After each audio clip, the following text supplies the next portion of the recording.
नमस्कार दोस्तों, आज के हमारे इस वीडियो में हम आपके लिए विजया एकादशी की पौराणिक कथा लेकर आए हैं।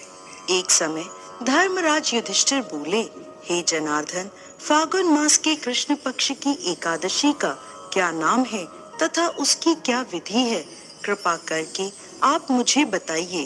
तब श्री भगवान बोले, हे राजन, फागुन मास के कृष्ण पक्ष की एकादशी का नाम विजया एकादशी है। अपने नाम के अनुसार ये बहुत ही कल्याणकारी और विजय दिलाने वाली एकादशी है। इस एकादशी की महत्ता को संसार तक पहुंचाने के लिए स्वयं भगवान श्री राम ने भी इस एकादशी का व्रत और पूजन किया था। इसके बाद से विजय और मोक्ष के लिए सांसारी लोग इस एकादशी का व्रत करने लगे। यह सब व्रतों में उत्तम व्रत है। इस विजया एकादशी के महात्म्य के श्रवण व पाठन से समस्त पाप नाश को प्राप्त हो जाते हैं। एक समय देवर्षि नारद जी ने जगत पिता ब्रह्मा जी से कहा, महाराज, आप मुझे फागुन मास के कृष्ण पक्ष की एकादशी का विधान कहिए। ब्रह्मा जी कहते हैं, हे नारद, विजया एकादशी का व्रत पुराने तथा नए पापों को नाश करने वाला है। इस विजया एकादशी की विधि मैंने आज तक किसी से भी नहीं कही। यह समस्त मनुष्यों को विजय प्रदान करती है। त्रेता युग में मर्यादा पुरुषोत्तम श्री राम को जब 14 वर्षों का वनवास हो गया, तब वे श्री लक्ष्मण तथा सीता जी सहित पंचवटी में निवास करने लगे। वहां पर दुष्ट रावण ने जब सीता जी का हरण किया, तब इस समाचार से श्री रामचंद्र जी तथा लक्ष्मण अत्यंत व्याकुल हुए और सीता जी की खोज में चल दिए। घूमते घूमते जब वो मरणासन जटायु के पास पहुँचे, तो जटायु उन्हें सीता जी का वृत्तांत सुनाकर स्वर्गलोक चला गया।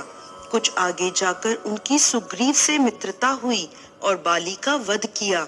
हनुमान जी ने लंका में जाकर सीता जी का पता लगाया और उनसे श्री रामचंद्र जी और सुग्रीव की मित्रता का वर्णन किया।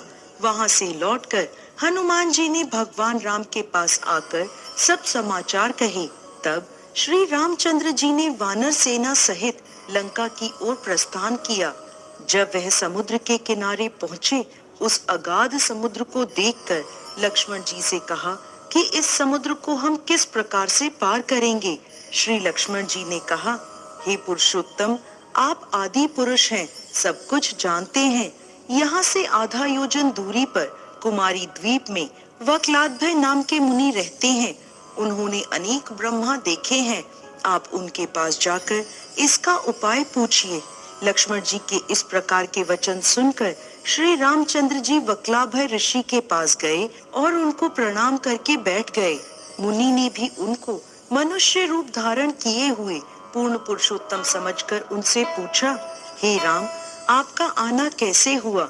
रामचंद्र जी कहने लगे, हे ऋषि, मैं अपनी सेना सहित यहाँ आया हूँ और राक्षसों को जीतने के लिए लंका जा रहा हूँ।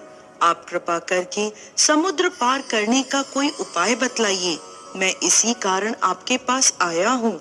वक्लाद्भय ऋषि बोले, हे राम, फागुन मास के कृष्ण पक्ष की एकादशी का उत्तम व्रत करने से निश्चय ही आपकी विजय होगी। साथ ही आप समुद्र भी अवश्य पार कर लेंगे। इस व्रत की विधि यह है कि दशमी के दिन स्वर्ण, चांदी, तांबा या मिट्टी का एक घड़ा बनाएं। उस घड़े को जल से भरकर तथा 5 पल्लव रख वेदिका पर स्थापित करें। उस घड़े के नीचे सतनजा और ऊपर जौ रखें। इस पर श्री नारायण भगवान की स्वर्ण की मूर्ति स्थापित करें। एकादशी के दिन स्नान आदि से निवृत्त होकर धूप, दीप, नैवेद्य, नारियल आदि से भगवान की पूजा करें। तत्पश्चात घड़े के सामने बैठकर दिन व्यतीत करें और रात्रि को भी उसी प्रकार बैठे रहकर जागरण करें। द्वादशी के दिन नित्य नियम से निवृत्त होकर उस घड़े को ब्राह्मण को दान दे दें। हे राम, यदि तुम इस व्रत को सेनापतियों सहित करोगे तो तुम्हारी विजय अवश्य होगी। श्री रामचंद्र जी ने ऋषि के कथा अनुसार इस व्रत को किया और इसके प्रभाव से दैत्यों पर विजय पाई।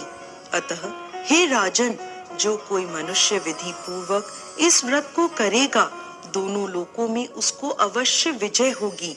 श्री ब्रह्मा जी ने नारद जी से कहा था, हे पुत्र, जो कोई व्यक्ति इस व्रत के महात्म्य को पढ़ता या सुनाता है, उसको वाजपेय यज्ञ का फल प्राप्त होता है। जय श्री हरि विष्णु। आप क्लास